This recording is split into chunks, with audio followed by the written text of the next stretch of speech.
Mark Dunaway is a guy who lives in a suburb of New Jersey. He converted to Islam more than 10 years ago, and apparently he always flies some flags in front of his house to show his beliefs. According to Raw's story, he, quote, flies the black standard, as it's called, every week alongside a red Muslim flag above the front porch of his Garwood home. Well, come to find out, the flag he was flying is the ISIS flag. So naturally, people were very scared in the region, and they called the Department of Homeland Security, they called the media, and they got on it. They called the police, so on and so forth. And what happened here, it's actually a very similar story to what happened with the swastika, because the swastika was an ancient symbol way before Nazi Germany ever existed and used it.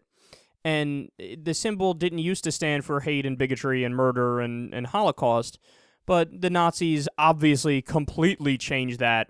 So, you know, somebody who lived in the Siberian woods their entire life, and didn't know anything about history, they might have flown the swastika and thought, well, what do you mean? What are you talking about? Oh, it stands for what? I didn't know that. They wouldn't know that it was associated with Nazism.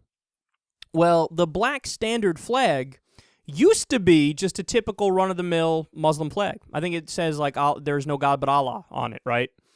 And he didn't know, because he doesn't follow the news, he didn't know that now the fucking worst, arguably the worst terrorist group in the world is now using that flag. So when cops went to him and said, dude, what's up, son? He was like, oh, wait, what? He was mortified when somebody explained it to him. He said, quote, this is nuts to me. It was not my intention to offend anybody. But the end of the story is my favorite. So he didn't know he was flying this flag. The second he learned that, oh my God, that's what it represents now, he took it down immediately. And he apologized, and, you know, he said, no, the cops didn't even tell me to take it down. They said you have the free speech rights, but I took it down anyway because that's crazy. I didn't know that it was affiliated with ISIS. But this is the part I love. Quote, Dunaway replaced the flag with another showing the logo of the San Diego Chargers, and he plans to display a Los Angeles Kings flag next. It's great, man. And also, the man who initially called Homeland Security and the police and went to the media, he feels bad. He says, quote, well, if he doesn't see it as an ISIS flag and it's not an expression of support for a terrorist organization, then I feel terrible for having caused an invasion of his privacy and any embarrassment in the community. What a lovely fucking ending to this story where everybody's like, oh, that's cool. Let's just settle this in the most reasonable way possible. So, look, man, I think the moral of the story is, and I know it sounds so cheesy, but this is the perfect lesson to not prejudge people, right? And look, I always say it on the show.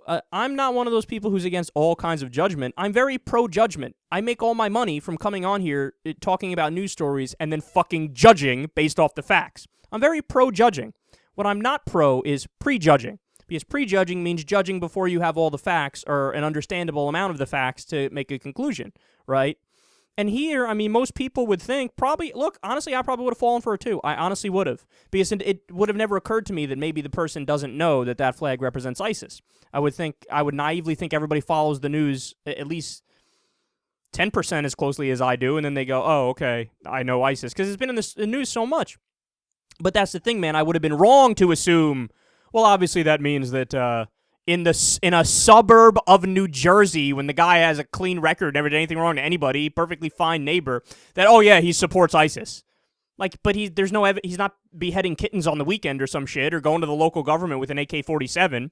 He's a law-abiding citizen with a job and everything, right?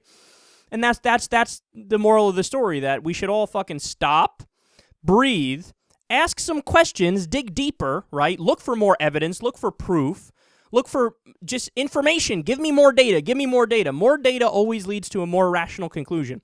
You always need more information. You always need more data. You should never be stagnant in your belief on an issue. If there's more information, that leads to new thinking, that leads to possible new conclusions. So again, that's the point, and that's why the story is so great. You have a guy who was, people were prejudging him and what he was doing, and then come to find out it was perfectly fine, and there was a lovely ending to the story.